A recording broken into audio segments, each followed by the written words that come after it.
ഇനി കാണാം top headlines.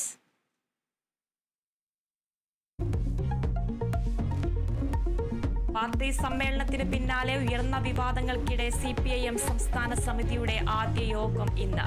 തെരഞ്ഞെടുപ്പ് വിയോജിപ്പും എതിർപ്പും ചർച്ചയായേക്കും. A. പത്മകുമാറിനെതിരായ നടപടിയും യോഗത്തിൽ ചർച്ച ചെയ്തേക്കും.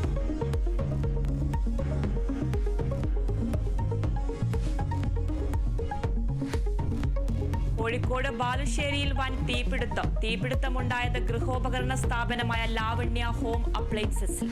ഗൃഹോപകരണ സാധനങ്ങൾ പൂർണ്ണമായും കത്തിനശിച്ചു. തീപിടുത്തത്തിന്റെ കാരണം വ്യക്തമല്ല.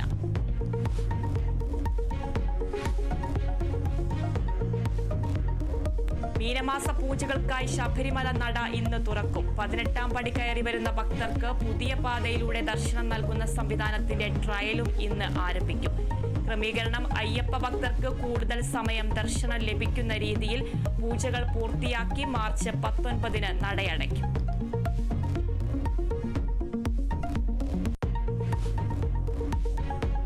ദളിത് ചിന്തകനും എഴുത്തുകാരനുമായിരുന്ന KK കൊച്ചിന്റെ സംസ്കാരം ഇന്ന് വൈകിട്ട് 3 മണിക്ക് കോട്ടയം കല്ലറയിലെ വീട്ടുവളപ്പിൽ സംസ്കാരം. രാവിലെ കടുത്തുരുത്തി കമ്മ്യൂണിറ്റി ഹാളിൽ പൊതുദർശനം.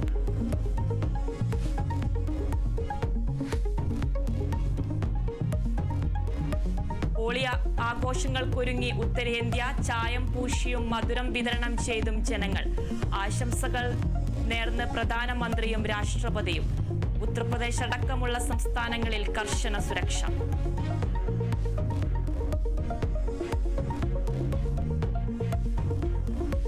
കാനഡയിലെ പുതിയ പ്രധാനമന്ത്രി മാർക്ക് കാർണിയുടെ സത്യപ്രതിജ്ഞ ഇന്ന്. മന്ത്രിസഭയിൽ കാർണിയടക്കം 37 മന്ത്രിമാർ. അവസാനമാകുന്നത് ജസ്റ്റിൻ ട്രൂഡോയുടെ 10 വർഷക്കാലത്തെ ഭരണത്തിന്.